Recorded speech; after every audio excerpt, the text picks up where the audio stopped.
I'm sure that you clicked on this video to go into the comment section and compare me to all the games journalists that have described every difficult game of the past decade as like Dark Souls. This video isn't that, but Doom Eternal is more comparable to the Souls series than you might think. Let me explain.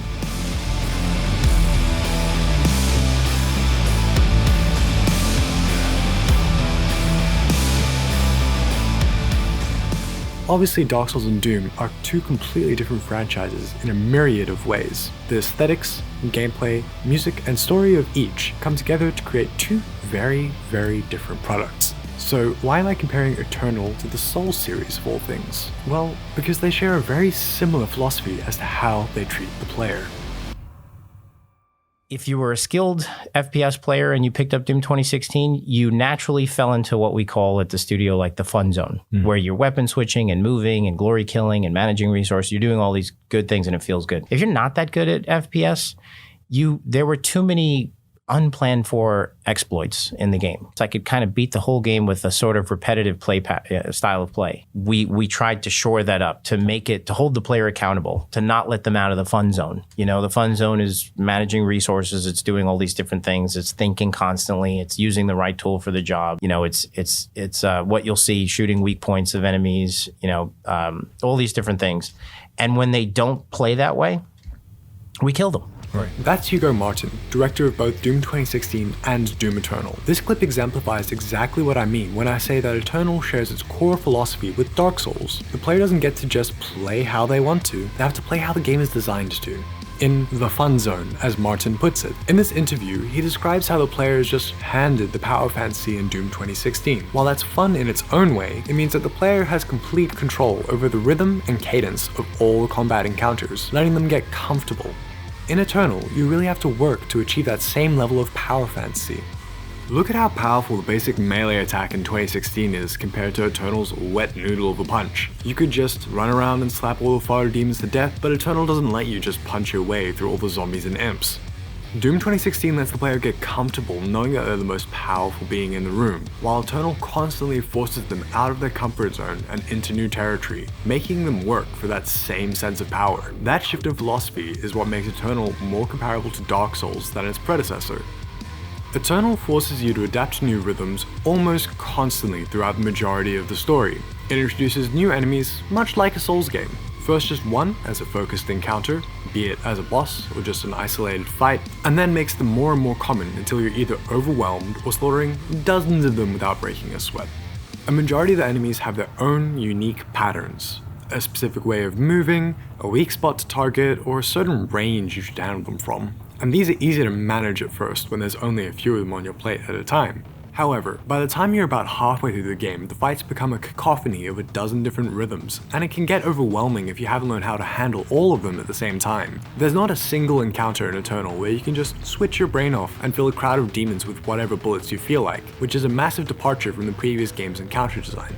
A great example of this is how the Doom Hunter and Marauder are both introduced in Eternal. First as a boss, isolated for the player to learn the rhythm of this new dance, and then as just another enemy in the fiery hell ballet with all the imps and cacodemons. The first time that you encounter a Marauder or Doom Hunter outside of their respective boss fights, you're probably going to have a difficult time because you aren't expecting it and you don't know how to handle their rhythm with the handful of others you also have to manage. Other demons are also introduced in a similar way, such as the Prowler and Dread Knight, but with focused encounters instead of an entire boss fight.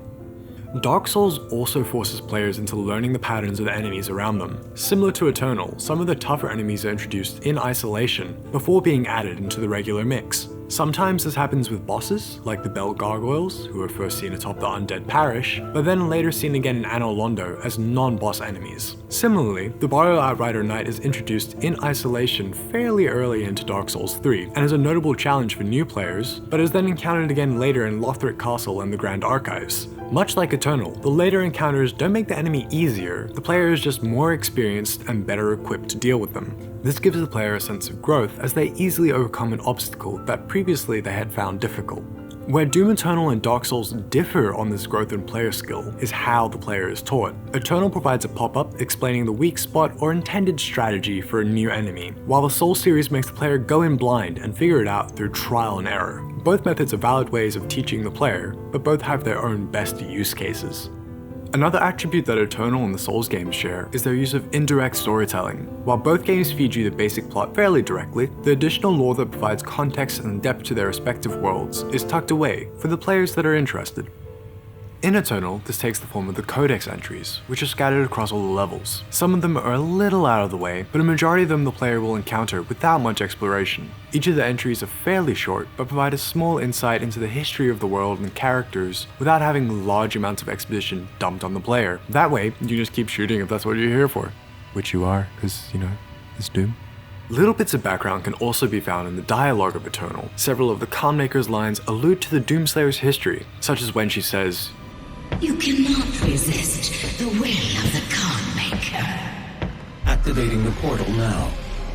For it was you who was meant to enforce it. or Who are you? A human, once a mortal, to defy our traditions. this allusion to past events gives the player a sense that these characters have an established relationship that informs their on-screen decisions. Dark Souls is even more indirect with its storytelling, with lore hidden away in the various flavor texts for the expansive number of items, weapons, and armor that the player can collect. A lot of the lore is also delivered through dialogue, which wouldn't be classified as indirect in most other cases, but you aren't required to talk to many characters, and there's a subtlety as to how they convey context clues. A lot of nuance goes into how the characters speak in the Dark Souls universe. They aren't just vessels to instruct the player on what to do next, they also deliver tiny bits of story and background from small allusions that they make throughout conversation. An example of this that many players would have encountered is the crestfallen warrior at Firelink Shrine. He's one of the first NPCs you'll interact with, and on a surface level he's just telling you where to go next. But his dialogue gives more away than just your next step. He makes comments like, Oh, that's all we need. Another inquisitive soul. and But I'd die again before I step foot in that cesspool. that show the player that they aren't the first to tread the path of rekindling the flame, and they probably won't be the last, tying into how the cycle of linking the fire over and over consumes everyone in this world. Or not, if you choose to not relink the flame. That's some lore I won't go into, but VaatiVidya makes great videos about Dark Souls if you want to know more. And finally, the strongest connection between the two games. Doom Eternal is hard, which makes it the Dark Souls of first-person shooters. Hey, hi, hello. Welcome to the end of the video. It's really sad, I know. But I hope you enjoyed it while it was here. And if you did, please give it a like. And if you really, really liked it, share it with your friends. I'm sure some gamers will get very triggered by my very clickbaity title.